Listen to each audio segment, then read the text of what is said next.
In the Digimon franchise, the main Digimon all possess the ability to change into different forms, them being the baby, in training, rookie, champion, ultimate, and mega forms.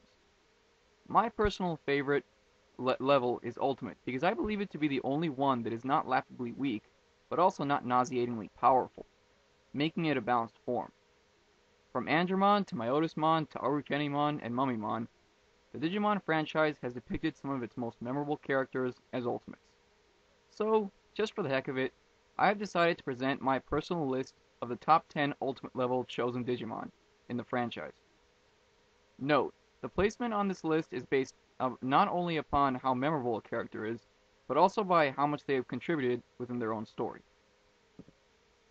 Number 10, Rapidmon from Digimon Tamers, the ultimate form of Terriermon. This guy is a different version of the Rapidmon seen in Hurricane Touchdown, as this one has mostly green armor. Overall, I must say that the recolor works pretty well, and those small touches of silver are nice. Rapidmon makes it on this list because he honestly has more personality than either of his teammates, often spouting out witty statements, such as, "My blood hurts," which is pretty funny. However, he loses major points for serving a pretty useless existence following his first appearance. Sure, he did fight the Pig Deva by Carolamon, but in the end it was War Growlmon that defeated him, and later Rapidmon just gets beaten up again and again and again. I'm sorry, but it's true. Number 9 from Digimon Tamers, War Growlmon, the ultimate form of fan favorite Guilmon. Much like Rapidmon, this guy sports an impressive design. The blades, jaw armor, and jet thrusters all look good, although the only real complaint I have is that useless cable on his back. Anyway, Wargramon may not have the personality of Rapidmon, but he did provide us with some really good fights. In total, Wargramon defeated 3 Devas, including the strongest one, and contributed in Battle of Adventurers, but it was all too brief. Unfortunately, like Rapidmon, he was subject to a useless existence following the Deva arc, and was continuously beaten up. But sure, it was by mega level enemies, but still. Number 8 from Digimon 02, Shakuamon, the DNA form of Ankylomon and Angemon. This ultimate made a pretty impressive first appearance, by being the first one actually capable of inflicting damage on the seemingly invincible Black War Greymon. And that scene where he absorbs the latter's projectile weapon is awesome and surprising. Shakuamon receives a higher placement than the previous two, not only because of his design and abilities, which are both impressive, but because he consistently proved capable of going toe-to-toe with mega-level opponents, something that very few Ultimates can do. Number 7 from Digimon Adventure, Were-Garurumon, the ultimate form of Gabumon. Admittedly, this guy does not have the best first appearance, as I personally found it to be rushed, but his second appearance more than makes up for it, where he apparently slashes a volcanic neck in half. His design is relatively simple, although I really like how the animators made him appear more battle-scarred, which emphasizes his reputation as a warrior. Were-Garurumon gets placed this high on the list for 2 reasons.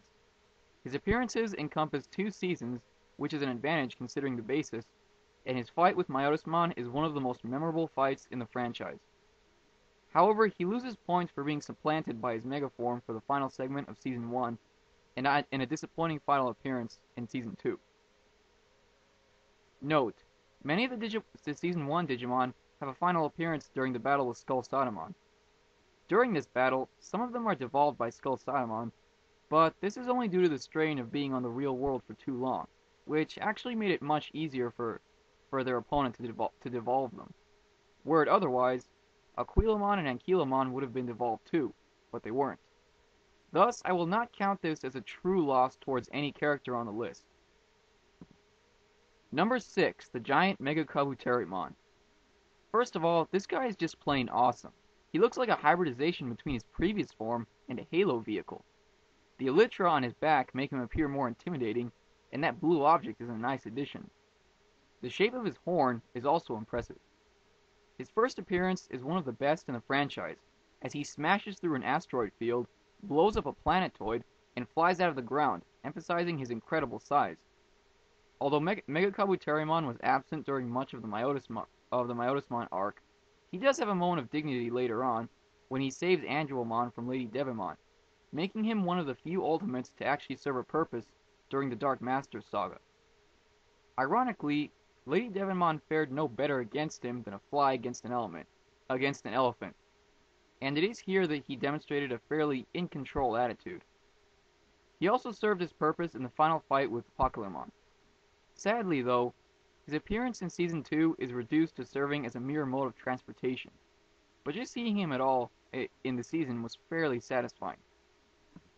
Number 5, the famous Magna Angemon, the ultimate form of Patamon and the one that actually defeated Piedmon, and saved the rest of the team. That alone merits him a spot on the list. But in addition, his design is quite impressive, and really makes him look like an upgrade from his previous form, and his voice acting gives him an appropriate mysterious quality.